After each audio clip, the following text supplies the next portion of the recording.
السلام علیکم ورحمۃ اللہ وبرکاتہ، نحمدہ ونصلی علی رسولہ الکریم، اما بعد فاعوذ باللہ من الشیطان الرجیم، بسم اللہ الرحمن الرحیم، رب اشرح لی صدری ویسر لی امری واحلل عقدۃ من لسانی یفقہوا قولی۔ آیت نمبر 7 سے تفسیر۔ کیف یکون للمشرکین عہد، کیف کس طرح، کیف یہاں اظہار تعجب کے لیے بھی ہے اور استفہام نہی کے لیے بھی، یعنی یہ نہیں ہو سکتا، یہ بھلا کیسے ممکن ہے۔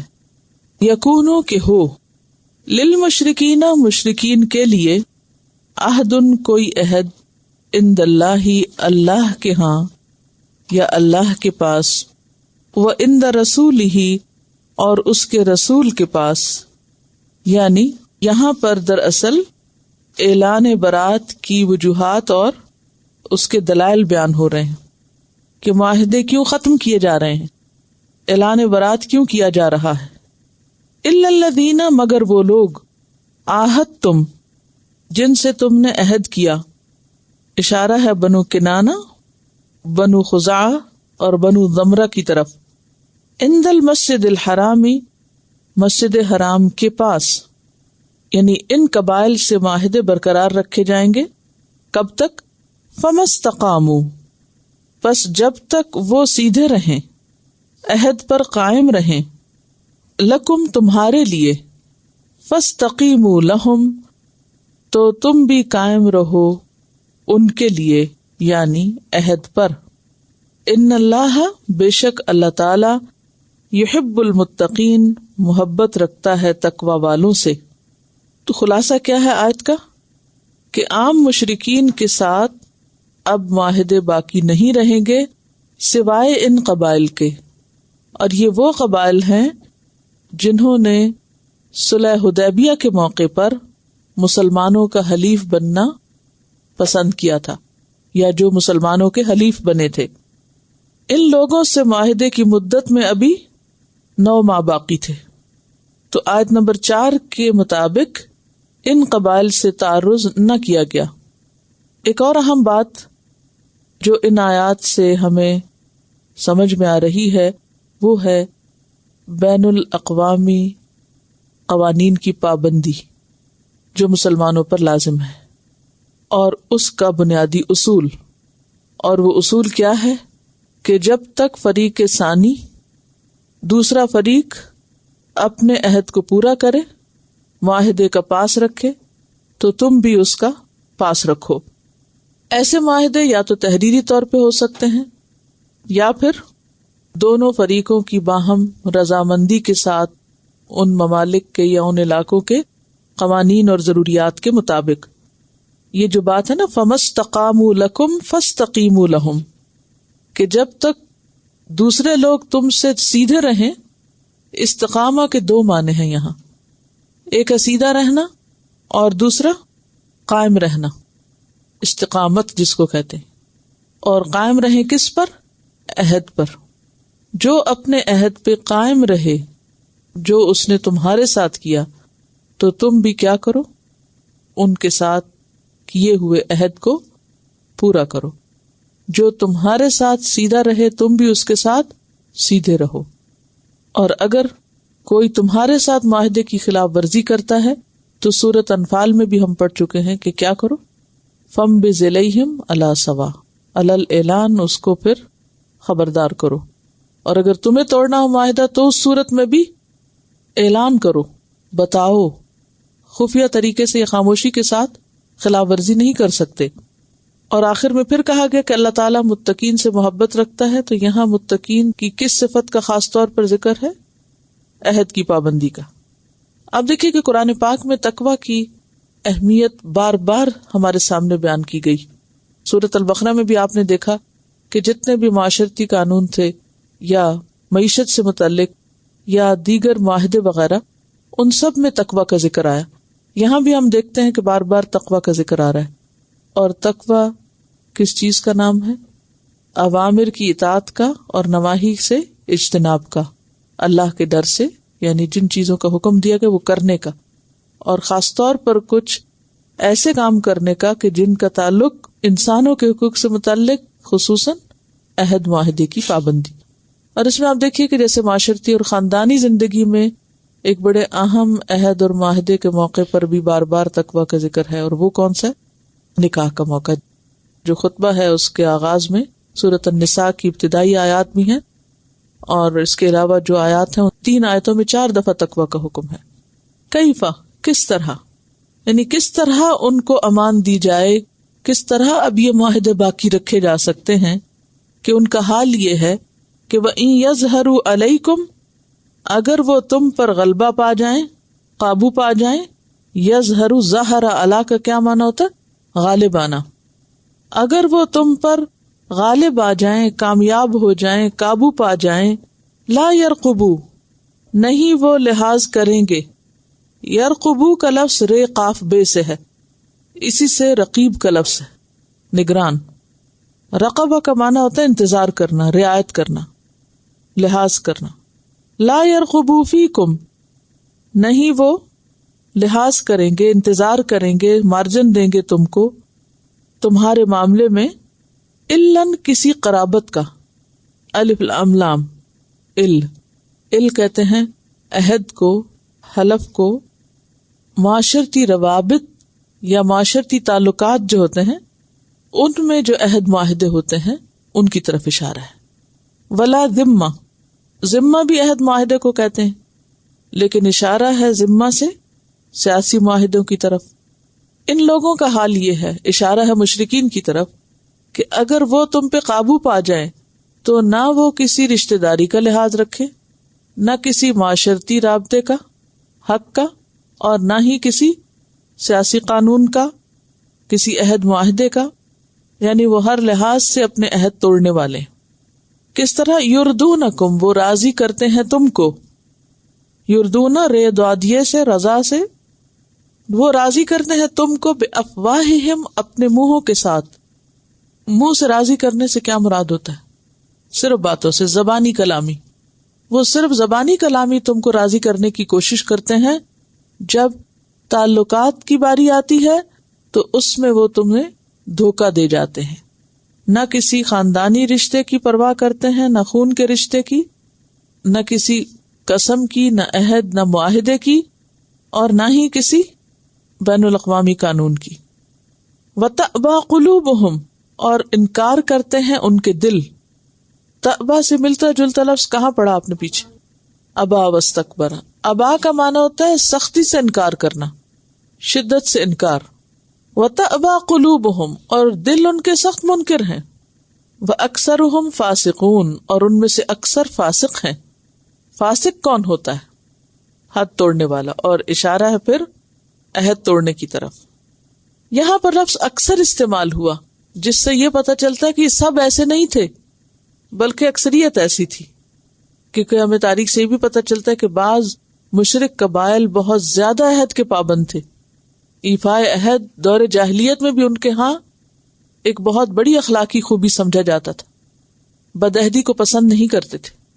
اور دور اسلام میں بھی عہد کی پابندی پر بہت توجہ دلائی گئی. تو یہاں پر کیا فرمایا کہ یہ کس طرح ہو سکتا ہے کہ ایسے لوگوں کے ساتھ معاہدے برقرار رکھے جائیں، جبکہ ان کا حال یہ ہے کہ جب وہ تم پر غالب آ جائیں تو وہ کسی بھی عہد، رشتے، معاہدے کی پرواہ نہ کریں گے، اور وہ صرف زبانی کلامی تمہیں خوش رکھنے کی کوشش کرتے ہیں، حالانکہ ان کے دلوں میں تمہارے لیے کوئی ہمدردی نہیں، نہ ہی کسی رشتے کا پاس ہے، نہ ہی کسی اور طرح سے وہ تمہیں پسند کرتے ہیں. اور ان کی اکثریت جو ہے وہ نافرمان ہے، عہد توڑنے والی ہے. اس لیے ایسے لوگوں کو اب اس سے زیادہ مزید مہلت نہیں دی جا سکتی. یہ تو وہ لوگ ہیں جنہوں نے اشتروا بآیات اللہ ثمنا قلیلا، بیچ دیا اللہ کی آیات کو تھوڑے پیسوں میں.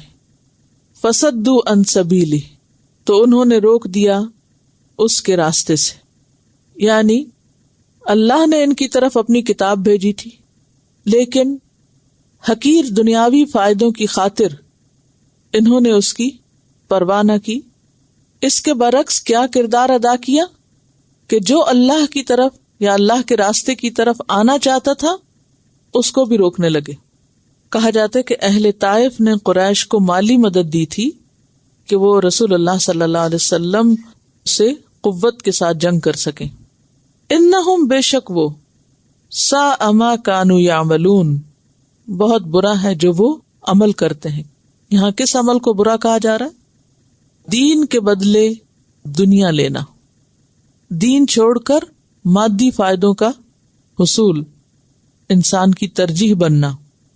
تو انہوں نے نبی صلی اللہ علیہ وسلم سے کیے ہوئے اپنے عہد معاہدے توڑے محض دنیاوی فائدوں کی خاطر، اور دوسروں کو بھی اللہ کے راستے سے روکا. اہل مکہ مسلمان کیوں نہیں ہونا چاہتے تھے؟ یعنی اب تک جو لوگ نہیں ہوئے تھے یا اس سے پہلے بھی، ان کا خیال کیا تھا؟ کیا سوچتے تھے وہ؟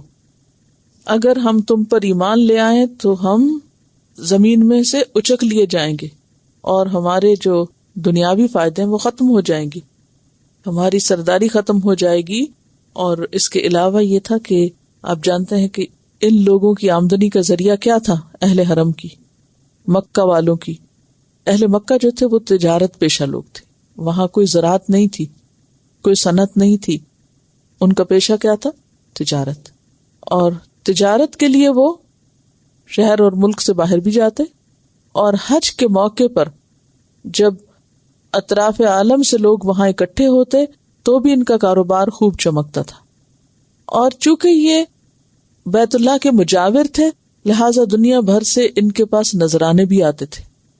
تو یہ اپنی سرداری چھوڑنا نہیں چاہتے تھے، کیونکہ جو لوگ نبی صلی اللہ علیہ وسلم کا ساتھ دے رہے تھے انہیں ہر طرح کی قربانیاں کرنا پڑ رہی تھی. اب آپ جانتے ہیں کہ جو لوگ آپ پر ایمان لائے انہیں تو اپنے گھر بار بھی چھوڑنے پڑ گئے، ان کی تجارتیں بھی گئی، ان کے کاروبار بھی گئے. تو یہ لوگ دیکھتے تھے کہ اگر ہم بھی آپ کے ساتھ ایمان لے آئے تو ہمارا بھی یہاں ٹھکانا کوئی نہیں رہے گا، ہمارے سارے دنیاوی مادی فائدے چلے جائیں گے. آج بھی آپ دیکھیں تو بہت سے لوگوں کو دین کی طرف آنے سے کیا بات روکتی ہے؟ دنیاوی ترقی، رک جانے کا خوف. حالانکہ ہوتا یہ ہے کہ انسان جب اللہ کے راستے میں قربانی کرتا ہے تو اللہ تعالیٰ اس سے کئی گنا واپس لوٹاتا ہے. اگرچہ مکہ سے لوگ نکالے گئے لیکن مدینہ میں جاتے ہی جنگ بدر کی شکل میں مال غنیمت بھی آتا ہے، قیدی بھی آتا ہے، اور پھر قیدیوں سے جو فدیہ لیا گیا وہ بھی آیا. کتنی دیر لگی؟ تھوڑی عرصے میں. پھر اس کے بعد آئندہ جو فتوحات ہوئی آخری دور میں آپ صلی اللہ علیہ وسلم کے بہت حالات بہتر ہو گئے تھے، اور پھر اس کے بعد آپ دیکھتے ہیں حضرت ابوبکر کے دور میں، حضرت عمر کے دور میں. لیکن یقینی طور پر ابتدا میں قربانی کرنی پڑی اور شدید قسم کے معاشی پریشرز برداشت کرنے پڑے، اور یہ سنت ہر دور میں دہرائی جاتی ہے.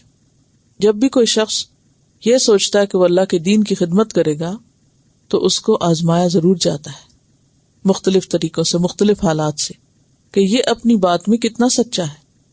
تو جو لوگ اس امتحان کے موقع پر جمے رہیں وہ کامیاب ہو جاتے ہیں، کیونکہ اللہ تعالیٰ کو کسی سے بھی کچھ نہیں چاہیے. اللہ تعالیٰ تو مالک کائنات ہے، دنیا و آخرت کا اور زمین و آسمان کا بادشاہ ہے. لیکن چونکہ دنیا امتحان کے لیے سب کا امتحان لیتا ہے کہ لوگ جو کچھ کہتے ہیں وہ کرتے کتنا ہے. منافقین مدینہ کا کیا مسئلہ تھا؟ ان کی کیا مشکل تھی؟ پچھلی صورت میں آپ دیکھیے کہ خاص طور پر ارد الدنیا اور یسلونک عن الانفال اور اموال کی محبت کو کم کیا گیا، اور اس صورت میں مزید اس کی تفصیل ملے گی. مشرکین کے اسلام نہ لانے کے پیچھے بھی ایک بڑا فیکٹر مادی فائدے تھے، وہ رکاوٹ بنے ہوئے تھے. منافقین کا بھی یہی مسئلہ تھا. بعض اوقات سچے مومن جو تھے وہ بھی اگر دین کے معاملے میں آگے پیچھے ہوئے تو اس کے پیچھے بھی یہی اسباب تھے. مال چونکہ انسان کی کمزوری ہے، دنیاوی فائدے، مادی فائدے انسان کو فوراً اپنی طرف متوجہ کر لیتے ہیں. لیکن اللہ تعالیٰ جب کوئی شخص دین کی طرف آتا ہے تو اس کو ضرور آزما کے دیکھتا ہے، کیونکہ سورۃ العنکبوت میں بھی آتا ہے احسب الناس ان یترکوا ان یقولوا آمنا وہم لا یفتنون. کیا لوگ اتنا کہنے پہ چھوڑ دیے جائیں گے کہ وہ کہتے ہیں ہم ایمان لائے اور وہ آزمائے نہ جائیں گے، ان کا امتحان نہ ہوگا. اور یہ امتحان کس لیے ہوگا؟ تاکہ اللہ جان لے کہ کون سچا ہے اور کون جھوٹا ہے. جنت ایک بہت بڑا انعام ہے اللہ کا ان لوگوں کے لیے جو اپنی بات کو سچا کر دکھائے. صحابہ کرام کی صفت سورۃ الاحزاب میں بھی بتائی گی، رجال صدقوا ما عہدوا اللہ علیہ، کہ صحابہ وہ لوگ ہیں جنہوں نے اللہ سے کیے ہوئے عہد کو پورا کر دیا. اور یہاں مشرکین نے عہد پورا نہیں کیا. منافقین کی صفت بھی کیا تھی؟ عہد توڑنے کی، کمٹمنٹ نہ نبھانا. آج ہم بھی اپنے اپنے پارٹ پر دیکھیں کہ اللہ کے دین کے نام پر جو ذمہ داریاں ہم پہ عائد ہوتی ہیں، کیا ہم بھی ان کو نبھانے والے ہیں، ان کو پورا کرنے والے ہیں، اور ہر قیمت پہ پورا کرنے والے؟ یا ذرا سی مشکل آئی تو بھاگ کھڑے ہوئے؟ تو اللہ تعالیٰ جب کسی کو اپنا بناتا ہے تو پھر اس کو آزماتا بھی ہے. حضرت ابراہیم علیہ السلام کی مثال بھی آپ کے سامنے ہے. لیکن دوسری طرف اللہ کا وعدہ بھی ہے، میں مدد بھی کروں گا، میں اچھی زندگی بھی بسر کراؤں گا، دنیا میں بھی میں مدد کروں گا اور آخرت میں بھی کروں گا. لیکن ان مع العسر یسرا، عسر کے ساتھ یسر بھی ہے. جو یسر چاہتا ہے اسے عسر سے گزرنا پڑے گا. لیکن عموماً ہم سب کیا چاہتے ہیں؟ امتحان کے بغیر ہی کامیاب ہو جایا کریں. دنیاوی امتحانوں میں سے بھی آپ دیکھیں، یا ابھی وقتی پرچے جو ہوتے ہیں یا امتحان جو ہوتے ہیں، کوئی کسی کے لیے بھی خوشگوار تجربہ نہیں ہوتا، وہ ایک تکلیف دہ تجربہ ہی ہوتا ہے. لیکن جو سبق امتحان کے دن یاد ہوتا ہے وہ عام دنوں میں نہیں ہوتا. لا يرقبون فی مؤمن، نہیں وہ لحاظ رکھتے کسی مومن کے معاملے میں، الاً رشتہ داری کا، ولا ذمہ، اور نہ کسی اور ذمہ داری کا یا عہد کا. ان مشرکین کو آخر کب تک مہلت مزید دی جائے جن کی اخلاقی حالت یہ ہے کہ وہ کسی مومن کو سپیئر نہیں کرتے، نہ معاشرتی روابط کا لحاظ پاس اور شرم رکھتے ہیں، اور نہ ہی کسی سیاسی معاہدے کی پابندی. وَأُولَئِكَ هُمُ الْمُعْتَدُونَ، اور یہی لوگ حد سے بڑھنے والے ہیں. فَإِن تَابُوا، پھر اگر وہ توبہ کر لیں. اب آپ دیکھیے کہ ایک دفعہ دھمکی دی جاتی، وارن کیا جاتا ہے، جھنجھوڑا جاتا ہے، پھر کیا کہا جاتا ہے؟ اگر توبہ کر لیں. تو سورۃ التوبہ دراصل ہر قسم کے مجرموں کے لیے توبہ کی دعوت ہے. یہ اس کا مرکزی مضمون بھی ہے. انشاءاللہ جب تک آپ اختتام پہ پہنچیں گے تو آپ جہاں جہاں توبہ کا لفظ آئے تو وہاں اس چیز کو نوٹ کیجیے. فَإِن تَابُوا، پھر اگر وہ توبہ کر لیں، کس سے؟ کفر سے. وَأَقَامُوا الصَّلَاةَ، اور نماز قائم کریں. وَآتَوُا الزَّكَاةَ، اور زکوٰۃ ادا کریں. فَإِخْوَانُكُمْ فِي الدِّينِ، تو بھائی ہیں تمہارے دین میں. ان کی پچھلی ساری زیادتیاں، سارے قصور معاف کر دیے جائیں گے. انہوں نے آج تک اللہ کے رسول اور ایمان والوں کے ساتھ جو کچھ کیا وہ سب قابل معافی ہے اگر وہ آئندہ کے لیے اصلاح کر لیں. وَنُفَصِّلُ الْآيَاتِ لِقَوْمٍ يَعْلَمُونَ، اور ہم کھول کھول کے بیان کرتے ہیں آیات کو اس قوم کے لیے جو علم رکھتی ہے. پیچھے ان لوگوں کا ذکر تھا نا جو علم نہیں رکھتے، تو ان کے لیے کیا حکم تھا؟ انہیں سکھاؤ، سناؤ. اور یہاں جاننے والوں کو مزید وضاحت اور مزید تفصیل بتائی جا رہی ہے. پیچھے بھی صلاۃ کے ساتھ زکوٰۃ کا ذکر تھا، اور یہاں بھی پھر صلاۃ کے ساتھ زکوٰۃ کا ذکر ہے. عبداللہ بن مسعود کا کہنا یہ ہے کہ جس نے زکوٰۃ نہ دی اس کی صلاۃ بھی قابل قبول نہیں. یعنی ان دونوں کو آپس میں ساتھ ساتھ بار بار جو لایا گیا اس کے پیچھے ایک مقصد ہے کہ دونوں ہی ضروری ہیں. لیکن آج کل ہم لوگوں کا دین تو اپنی پسند اور مرضی کا دین بن گیا ہے. جس کا دل چاہتا ہے وہ زکوٰۃ پہ پابندی کر لیتا ہے اور صلاۃ چھوڑ دیتا ہے، اور جس کا دل چاہتا ہے وہ صلاۃ کے لیے تو راضی ہو جاتا ہے، زکوٰۃ چھوڑ دیتا ہے. اپنی چوائس کا دین ہے، جو چاہو کر لو، جو چاہو چھوڑ دو. یوں سمجھتے ہیں جیسے پھر فیصلہ بھی ہمارے اپنے ہاتھ میں ہے. دین کس چیز کا نام ہوتا ہے؟ اللہ کی مکمل اطاعت کا، پورا پورا سر جھکانا، جو حکم ملتا جائے وہ کرتے جانا. یا ایھا الذین آمنوا ادخلوا فی السلم کافۃ، اے لوگو جو ایمان لائے ہو اسلام میں پورے کے پورے داخل ہو جاؤ. وَإِن نَكَثُوا أَيْمَانَهُمْ، اور اگر وہ توڑ دیں اپنے عہد. ایمان یمین کی جمع. یمین کس کو کہتے ہیں؟ قسم کو. تو ایمان قسم یا عہد. اور اگر وہ اپنے عہد توڑ دیں، من بعد عہدہم، اپنے عہد کرنے کے بعد، وَطَعَنُوا فِي دِينِكُمْ، اور تانا دیں تمہارے دین میں. تان کہتے ہیں نیزہ مارنے کو. نیزے کا پتہ کیا ہوتا ہے؟ چبھتا ہے. تانا ہوتا ہے چبھتی بات کرنا، یعنی جیسے نیزہ مارنے سے یعنی نیزے کی نوک لگتی ہے، ایسے ہی تیکھی بات یا تیز بات انسان کے دل کے آر پار ہو جاتی ہے. اور مراد ہے یہاں دین میں تانا دینا، یعنی دین میں عیب لگانا، مذاق اڑانا. وَطَعَنُوا فِي دِينِكُمْ، اور تمہارے دین کے معاملے میں تمہارا مذاق اڑائیں. فَقَاتِلُوا أَئِمَّةَ الْكُفْرِ، پس جنگ کرو کفر کے اماموں سے. اشارہ ہے قریش مکہ کی طرف. ائمۃ الکفر سے مراد یہاں قریش مکہ کیوں ہیں، باقی قبائل کیوں نہیں؟ کیونکہ قریش کو باقی تمام قبائل پر مذہبی سیادت اور سرداری کا مقام حاصل تھا. کیوں؟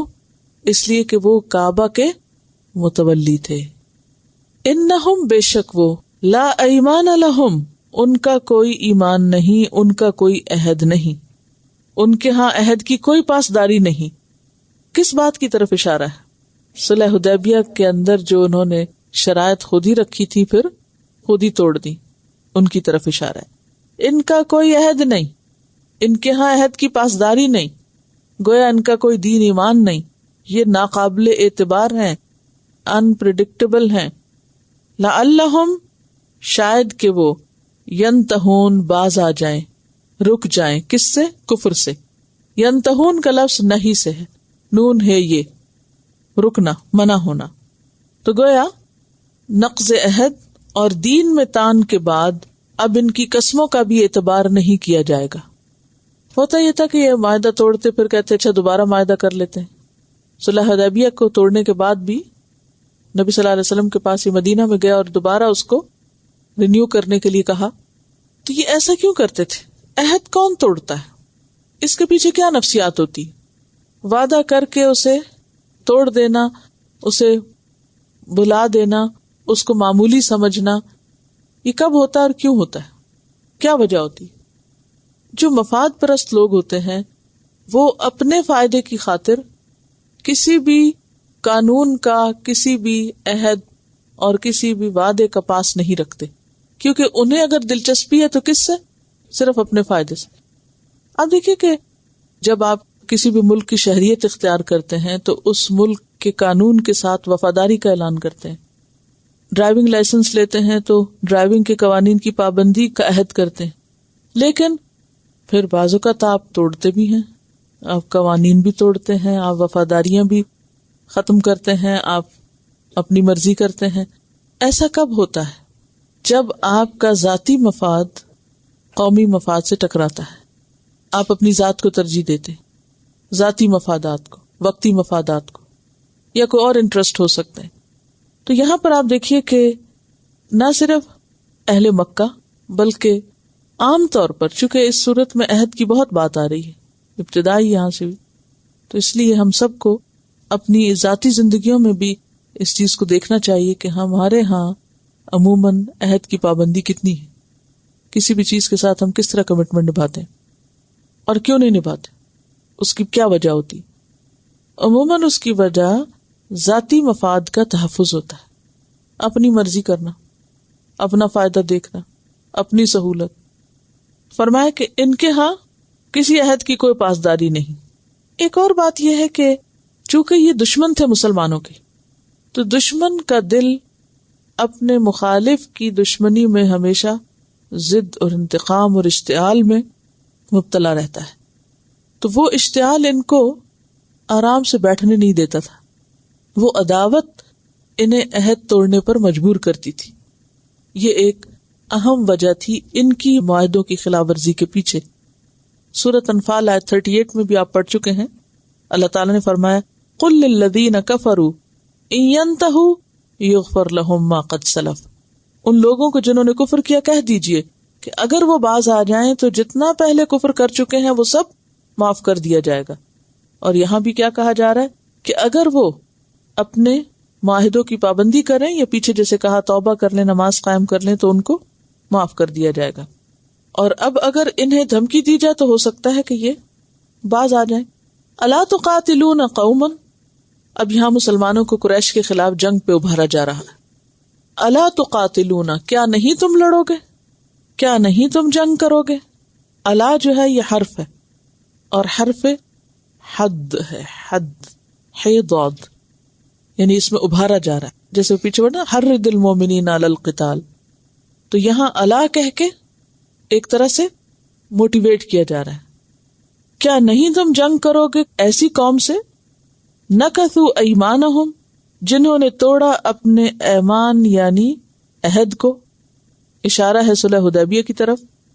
وہموا، اور انہوں نے ارادہ کیا تھا باخراج الرسول، رسول کو نکالنے کا صلی اللہ علیہ وسلم. کب انہوں نے یہ ارادہ کیا تھا اور کب انہوں نے یہ پروگرام بنایا تھا؟ جب آپ صلی اللہ علیہ وسلم مکہ میں تھے تو یہ دار الندوہ میں جمع ہوئے، تو وہاں انہوں نے مل کر مشاورت کی تھی. وَإِذْ يَمْكُرُ بِكَ الَّذِينَ كَفَرُوا لِيُثْبِتُوكَ أَوْ يَقْتُلُوكَ أَوْ يَخْرُجُوكَ وَيَمْكُرُونَ وَيَمْكُرُ اللَّهُ وَاللَّهُ خَيْرُ الْمَاكِرِينَ. تو اس موقع پر ان لوگوں نے پروگرام بنایا کہ نبی صلی اللہ علیہ وسلم کو یا تو قید کر لیں یا قتل کر ڈالیں یا آپ کو ملک سے نکال دیں. تو اسی کی طرف یہاں اشارہ ہے کہ ایسے لوگوں سے آخر جنگ کیوں نہ کی جائے کہ جن کے اتنے بڑے بڑے جرائم ہیں یا جن کے جرائم کی فہرست طویل ہے. اور وہ کیا ہے؟ وَهَمُّوا بِإِخْرَاجِ الرَّسُولِ. دیکھیے کوئی بھی قوم جب کسی رسول کو اپنے ملک سے نکال دیتی ہے تو پھر وہ اللہ کی رحمت کی مستحق نہیں رہتی. پچھلی قوموں پر تو پھر عذاب ہی آ گیا، لیکن یہاں پر انہیں مزید مہلت دی گئی کیونکہ آپ کے بعد کوئی اور پیغمبر نہیں آنا تھا، دین کو مکمل کیا جانا تھا. وَهُمْ بَدَؤُوكُمْ أَوَّلَ مَرَّةٍ، حالانکہ انہوں نے ابتدا کی تھی تمہارے ساتھ پہلی بار. بدأوکم، بدأ کا کیا معنی ہوتا ہے؟ ابتدا کرنا. اشارہ ہے جنگ بدر کی طرف کہ جنگ کا آغاز انہی کی طرف سے ہوا تھا. آپ کو یاد ہے کہ ابو سفیان مکہ خیریت سے واپس بھی لوٹ گیا تھا اور یہ فوج جو نکل آئی تھی مکہ سے اپنے قافلے کو بچانے کے لیے، اسے بتا دیا گیا تھا کہ قافلہ بچ چکا ہے اور وہ مکہ پہنچ گیا ہے، لہٰذا اب جنگ کا کوئی جواز نہیں رہتا، ہمیں واپس جانا چاہیے. لیکن اس موقع پر ابو جہل نے کیا کہا تھا؟ یاد ہے نا، پڑھا آپ نے. وَلَا تَكُونُوا كَالَّذِينَ خَرَجُوا مِن دِيَارِهِمْ بَطَرًا وَرِيَاءَ النَّاسِ، لوگوں کو دکھانے کے لیے اکڑتے اور غراتے ہوئے مکہ سے مدینہ کی طرف بڑھے اور بدر کے میدان میں جا کے انہوں نے اپنی طاقت کا مظاہرہ کیا. تو اس کی طرف اشارہ ہے کہ بدعوکم اول مرتن، پہلی بار، یعنی پہلی جنگ انہی کی طرف سے تھی. اور اگر اس کو صلح حدیبیہ کی طرف لوٹایا جائے تو مراد اس سے صلح حدیبیہ میں وعدے کے باوجود ان کا خزاعہ پر حملہ کرنا ہے. پیچھے میں نے آپ کو بتایا نا کہ انہوں نے کیا کیا تھا، مسلمانوں کے حلیف قبیلے کے خلاف ان کے حلیف قبیلے بنو بکر نے جنگ مسلط کر دی تھی اور ان کو خوب مارا تھا. اور ان میں سے کتنے لوگ بچے تھے؟ 40. اور وہ پھر مدینہ گئے تھے اور آپ کو ساری صورتحال انہوں نے بتائی. انہوں نے عہد توڑا اور معاہدے کی خلاف ورزی کی پہل ان کی طرف سے ہوئی. اتخشونہم، کیا تم ان سے ڈرتے ہو؟ فاللہ احق ان تخشوہ، پس اللہ زیادہ حقدار ہے کہ تم اس سے ڈرو. ان کنتم مومنین، اگر تم مومن ہو. مسلمان ان سے کیوں ڈرتے تھے؟ دیکھیے کہ جنگ بذات خود ایک خوفناک چیز ہے، آسان نہیں ہے جان دینا. کوئی کتنا بھی بہادر ہو لیکن جب جنگ کا موقع آتا ہے تو بہرحال اس کے دل میں موت کا خیال تو ضرور آتا ہے. تو یہاں پر دراصل ابھارا جا رہا ہے، جیسے کہ پہلے بھی میں نے عرض کیا کہ اللہ کہہ کے ابھارا گیا. آگے بھی یہ جو بات کی گئی کہ اتخشونہم، یہ کہہ کے بھی دراصل ان کو ابھارا جا رہا ہے اور ان کو جوش دلایا جا رہا ہے اور ان کو بتایا جا رہا ہے کہ ڈرنے کی ضرورت نہیں، مت ڈرو. فاللہ احق ان تخشوہ، اللہ زیادہ حقدار ہے کہ تم اس سے ڈرو. یعنی کیا چیز ہے جو تمہیں جنگ کرنے سے روک رہی ہے؟ حالانکہ انہوں نے تم پر اور تمہارے پیغمبر پر طرح طرح کی زیادتیاں کی ہیں. سورۃ الممتحنہ آیت نمبر 1 میں بھی ذکر آتا ہے اس کا. یخرجون الرسول وإیاکم ان تؤمنوا باللہ ربکم، کہ وہ رسول کو اور تم کو اپنے گھروں سے نکالتے ہیں اس بنا پر کہ تم اللہ پر ایمان لائے ہو جو تمہارا رب ہے. قاتلوہم، ان سے جنگ کرو. یعذبہم اللہ بایدیکم، عذاب دے گا ان کو اللہ تمہارے ہاتھوں سے، تمہارے ہاتھوں سے ان کو عذاب دلوائے گا، سزا دلوائے گا. مسلمانوں کو مزید تسلی دی جا رہی ہے کہ تم فکر نہیں کرو، تم نقصان نہیں اٹھاؤ گے. وَيُخْزِهِمْ، اور ان کو رسوا کرے گا جیسے جنگ بدر میں کیا. وَيَنْصُرْكُمْ عَلَيْهِمْ، اور وہ مدد کرے گا تمہاری ان کے خلاف. وَيَشْفِ صُدُورَ قَوْمٍ مُؤْمِنِينَ، اور شفا بخشے گا مومن قوم کے سینوں کو، یعنی ان کے دل ٹھنڈے ہو جائیں گے. آپ جانتے ہیں کہ ابتدا میں مسلمان مکہ میں تھے اور ان پر طرح طرح کی زیادتیاں ہوتی اور یہ چاہتے تھے بھی جواب دیں لیکن روک دیا گیا. اتنا عرصہ مسلسل انہوں نے ان کا ٹارچر سہا. اب وہ اتنی زیادتیاں سہنے کے بعد ایک وقت آیا کہ ان کے دل جو تھے وہ تکلیف میں تھے. اور پھر بنو خزاعہ پر جو حملہ کیا تھا انہوں نے، تو کہا یہ بھی جاتا ہے کہ اس میں اشارہ قوم کہہ کے مراد اس سے خزاعہ ہیں، یعنی جس قبیلے کے خلاف انہوں نے حملہ کیا اور خوب مارا ان کو. تو کہا کہ اگر تم ان سے بدلہ لوگے تو اس سے کیا ہوگا کہ جن لوگوں کے ساتھ آج تک بہت زیادتی ہوتی رہی وہ لوگ مطمئن ہو جائیں گے اور ان کے دل ٹھنڈے ہو جائیں گے، شفا پا جائیں گے. مومن لوگوں کے سینے شفا پا جائیں گے. سینہ کہہ کے مراد کیا ہے؟ دل. اور حزن جو ہے وہ دل کی بیماری ہے، غم، فکر، پریشانی، جلنا، کڑنا.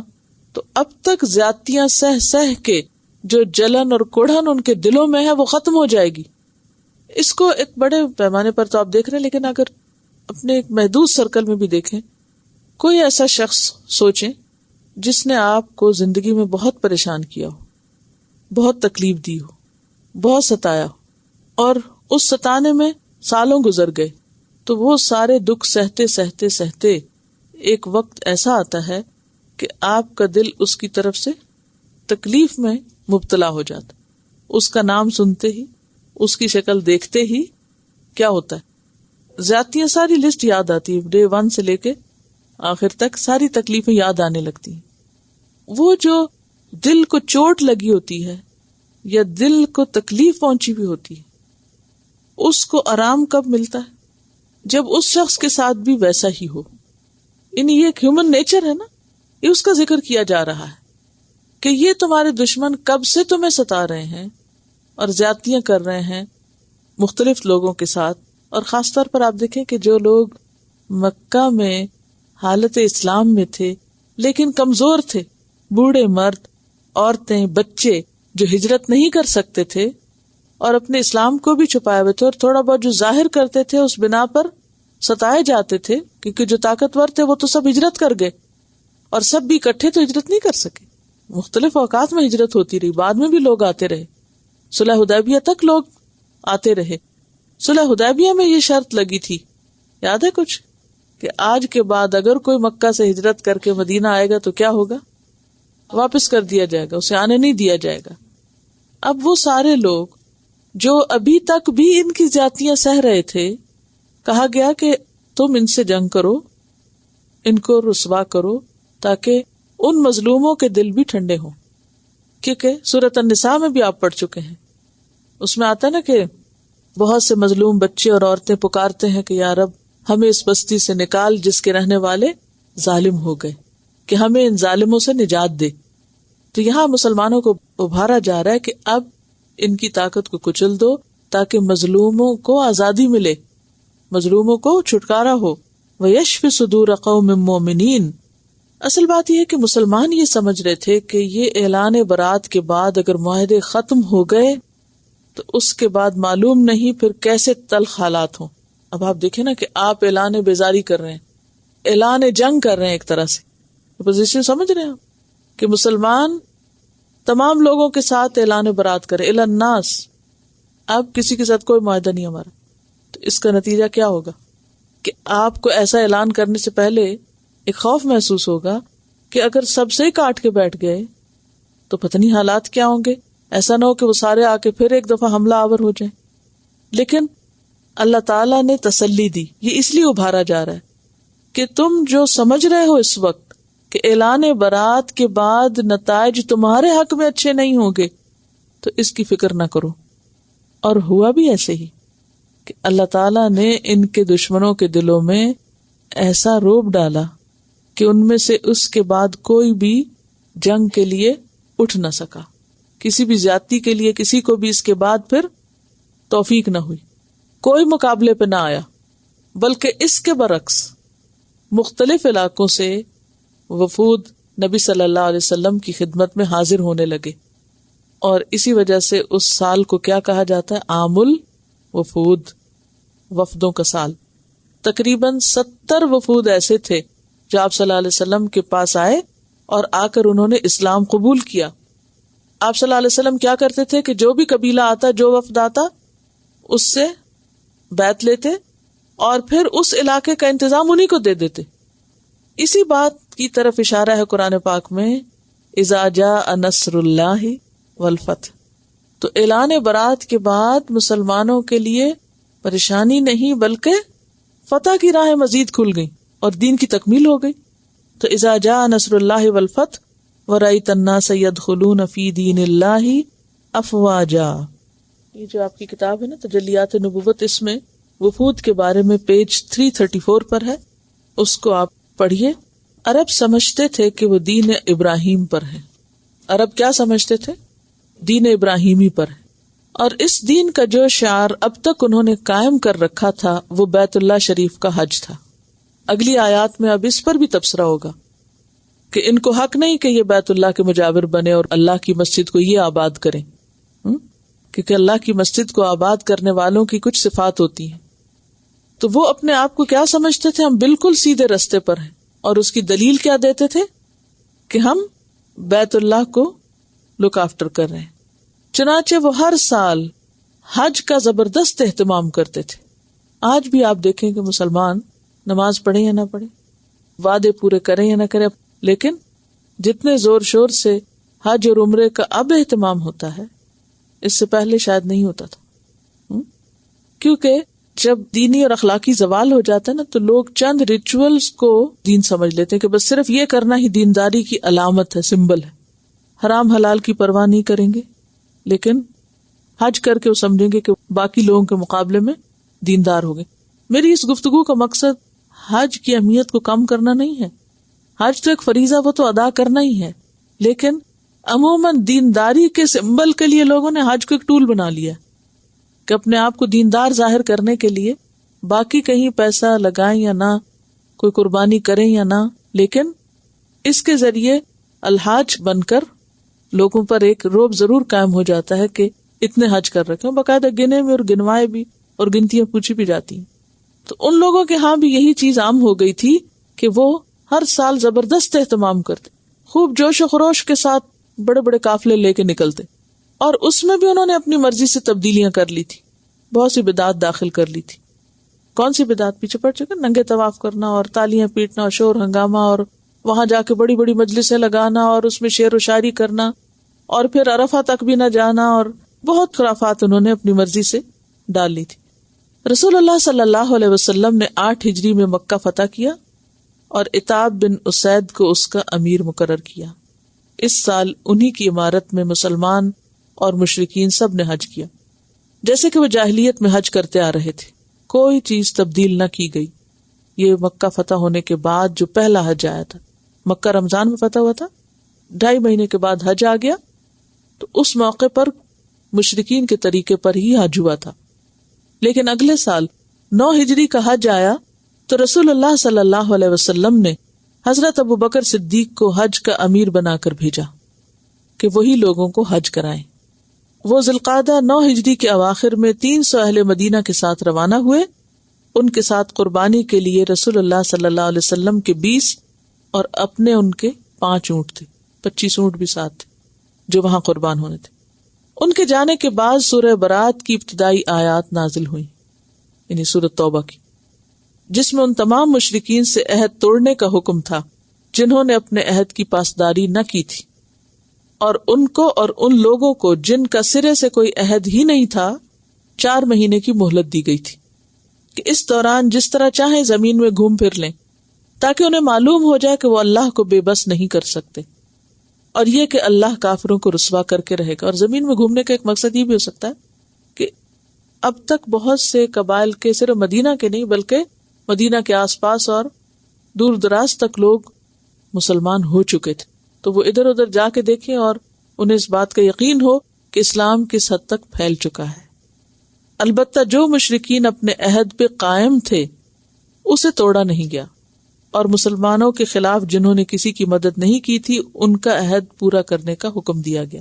یہ بھی آپ پیچھے پڑ چکے۔